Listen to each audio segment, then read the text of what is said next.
홀짝 박사의 모멘텀 투자 가겠습니다. 아우트인베스트 김문석 대표 연결합니다. 김 대표님 안녕하세요. 네, 안녕하십니까? 네, 이번 주에 미국 FOMC 인사들 가운데 매파로 분류되는 그러니까 통화를 이제 긴축 돈을 많이 풀어서 경제를 살려야 된다는 것을 우리가 비둘기파라고 하고 반대쪽에 있는 사람들은 매파라고 하는데요. 매파 인사들의 연설이 많이 잡혀 있다고요? 증시에 부담스러운 요인인가요? 네, 아무래도 좀 부담이 될 것 같습니다. 오늘 주말 뉴욕 증시 혼조에도 불구하고 한국 증시는 이 삼성전자의 현대차 그룹이 모처럼 오늘 반등에 나서주면서 시장은 플러스를 유지하고 있습니다만은 1월 말 FOMC를 앞두고 지금 이번 주에 매파 인사들이 대거 지금 연설이 예정돼 있는데요. 자, 여기서 이제 또 추가 양식 완화 축소해야 된다라는 얘기가 나와버리면 시장이 또다시 한번 움츠러들 수가 있겠죠. 이러한 부분들이 이번 주 시장에 좀 마이너스 요인이다 이렇게 보시면 될 것 같고요. 매파 인사들의 연설 일정을 좀 보도록 하겠는데요. 먼저 이번 주 13일에는 이제 데니스 로카트 지금 현재 애틀란타 연방준비은행 총재이고요. 원래 이분 같은 경우는 원래 좀 중도였습니다만은 12월 달부터 약간 매파로 양쪽 하나 축소 쪽으로 방향을 좀 잡으신 분이고요. 자, 14일에는 리차드 피셔, 좀 대표적인 매파 중 한 명이죠. 리차드 피셔 현재 댈러스 연방준비은행 총재가 또 지금 연설을 예정을 하고 있습니다. 15일에는 이제 찰스 에반스, 그리고 찰스 플러스, 이 찰스 에반스 이분도 지금 현재 대표적인 또 매파로 지금 시장에서는 알려지는 분이고요.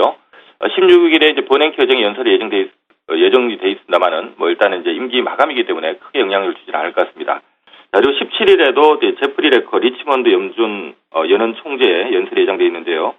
네, 지금 제프리 레커 같은 경우는 지난 10일 달에 지난 10일 날 FOMC 회의에 대한 어떤 멘트에서 이번 1월 달에 추가 한 100억 달러 정도를 추가 자산 매입 축소를 해야 된다라고 한번 인터뷰를 한 바가 있기 때문에 이런 부분도 좀 영향이 될 것 같아요. 그래서 전체적으로 지금 이번 주 FOMC 인사들의 연설 일정을 놓고 보면 지금 벤 버냉키 연준 의장이라든가 찰스 에반스, 존 윌리엄스 이 세 분을 빼고는 대부분 매파 인사들이고요. 양쪽 하나 축소해야 된다라는 부분을 좀 주장을 강하게 하시고 계신 분들이기 때문에 이런 부분들이 이번 주 시장 주 후반에 좀 복병이 될 가능성이 있지 않나 이렇게 보고 있고요.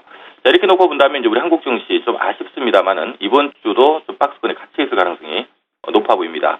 다행스럽게도 크게 빠질 거로 보진 않는데요. 아무래도 1월 달 증시가 급락하면서 지금 가격 매력이 발생을 해 있는 상태이기 때문에 어느 정도 하반 경직 요인이 될 걸로 봅니다만은 좀 이번 주에 소매 판매를 포함해서 생산자 물가 지수나 소비자 물가 지수, 또 필라델피아 제조업 지수 등 막 굵직굵직한 경제 지표들도 발표되는데 지금 시장에서는 조금 잘 나올 걸로 지금 예상을 하고 있어서 이게 잘 나와버리면은 1월 달에 FOMC에서 추가 양적 완화를 추가로도 축소해야 된다라고 해석이 될 수도 있기 때문에 이 경제 지표 일정이라든가 또는 FOMC 매파 인사들의 연설 모두가 시장에는 또 추가 양적 완화 축소하는 거 아닌가 하는 우려로 확산될 수가 있기 때문에 시장이 좀 아쉽지만 한 주 더 조심스러운 한 주가 되지 않을까 이렇게 보고 있습니다. 네, 비슷한 시각이십니다. 앞서 양태훈 대표하고도 이번 주 시장 전망해봤습니다만 홀짝 박사님도 만만치는 않은 주간으로 판단을 하셨습니다. 예, 그러면 관련해서 이번 주 시장 전략 그리고 관심주 좀 말씀해 주세요. 네, 아무래도 이제 단기 가격 급락에 따른 반등을 좀 기대를 하고 있습니다만은 이번 주 일정을 고려할 때 양적 완화를 또 추가 축소할지도 모른다라는 우려로 시장은 확산될 가능성이 높다라고 보고 있고요. 네. 자, 이렇게 된다면 아무래도 이 원화 강세, 최근에 원화 강세가 가파르게 진행되고 있는데 이 부분은 조금 완화될 가능성이 있지 않나 이렇게 보고 있습니다. 자, 이렇게 본다면 아무래도 최근 단기 급락한 기업들 중에 특히 원고 엔저 때문에 급락했던 자동차 쪽이 이번 주는 좀 수급 개선이 나올 가능성이 있고요.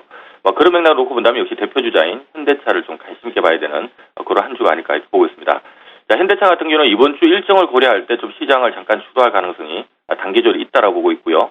그리고 좀 중기적으로도 제가 봤을 때는 지금 주가 다시 망가지는 상태입니다만은 예전 주가를 다시 뛰어넘을 가능성이 높다라고 보고 있는데요.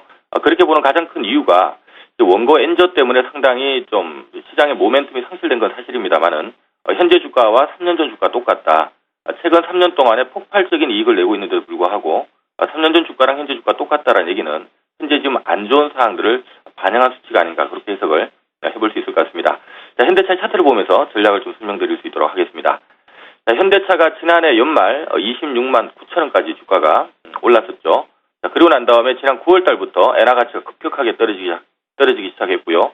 결국 현대차 주가 같은 경우도 급격하게 지금 하락을 하면서 다시 지금 22만 원대까지 떨어져 있는 상태입니다. 현재 200일 이동 평균선을 살짝 깨고 있는 상태에서 좀 왔다 갔다 하고 있는데요.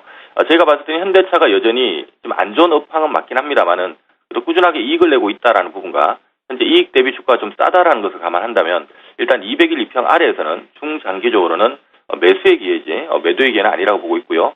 특히 말씀드렸던 것처럼 제가 이런 부분을 좀 두들겨 볼 필요성이 있을 것 같아요. 3년 전 주가와 지금 주가를 한번 비교해 볼 필요성이 있을 것 같은데요. 사실 3년 전에도 23만 원이었고요. 지금도 23만 원입니다.